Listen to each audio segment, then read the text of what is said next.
counselor standing in one of the classroom doorways.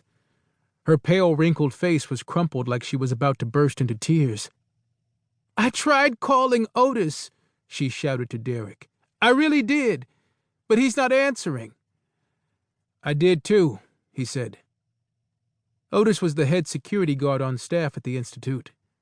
He'd been a burly, intimidating corrections officer back in the day, but now he was just fat and lazy. Even the boys liked to call him Officer Twinkie behind his back.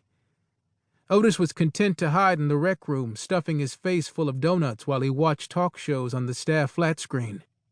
He would increasingly turn down the volume of his walkie-talkie so the static wouldn't interfere with his TV watching during the day, which would explain why he hadn't responded to the emergency call about the fight in the hallway. But considering that Otis was responsible for supervising all security, this was unacceptable. Guess it's time to finally replace Otis, too. It was yet another task he'd have to add to the growing list for the week. Derrick nodded at the counselor. "Don't worry. I've got it. Just stand back, okay?" She didn't look convinced, but shrank back into the classroom anyway when another thud ricocheted down the hall. Derrick had a better view now. He could see that only two boys were tussling while the rest were cheering them on. Their T-shirts were ripped. One had the other in a headlock. The shorter of the two, who was in the headlock, was punching the other in the gut. Blood poured from the corner of the taller boy's mouth. They slammed against the drywall again, knocking down one of the institute's plaques and sending it crashing to the floor. Derrick took a deep breath and plunged forward like a man diving into an Olympic-sized swimming pool. He yanked one boy back, a fat one, who was nearly his size.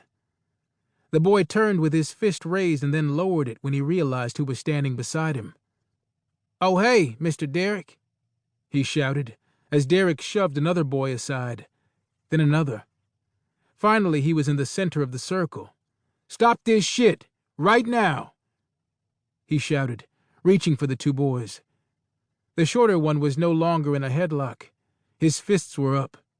He looked prepared to take a swing. "I mean it. Don't make me have to." Derrick's words were stopped short by a punch to the face.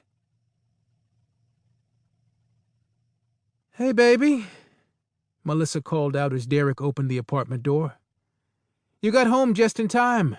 Dinner's almost done." Their calico cat, Brownie, greeted him as he closed the door behind him.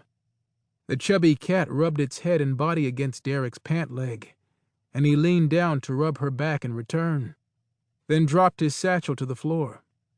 Despite the tissue stuffed up his nose, Derrick caught a whiff of the stir-fry his fiancée was cooking. He could hear it sizzling in the kitchen, too. "How was your day?" she shouted to him as he walked down the short hall leading to their eat-in kitchen. He passed their hallway mirror and winced. Even though some of his shoulder-length dreads were hanging in his face, he could still see bruises blooming on his nose and his left cheek just a few shades darker than his mahogany skin. They would probably be purple by tomorrow. Blood was on his shirt, near the breast pocket. "It was a little rough," he mumbled to Melissa as he tugged the bloody tissues from his nostrils, sighing at his reflection. "Just glad it's over."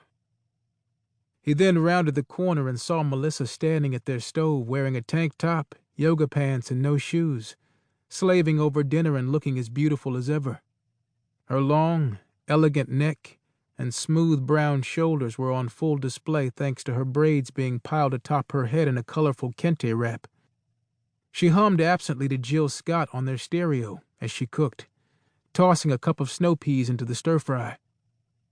She had been humming when he first met her almost 20 years ago at the Boys' Institute.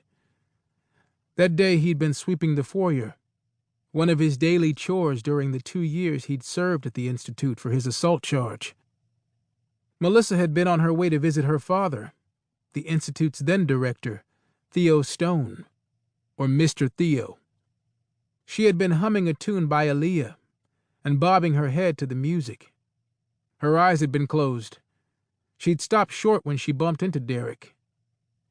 "Oh, I'm sorry," she'd said, pulling her headphones from her ears and smiling bashfully up at him.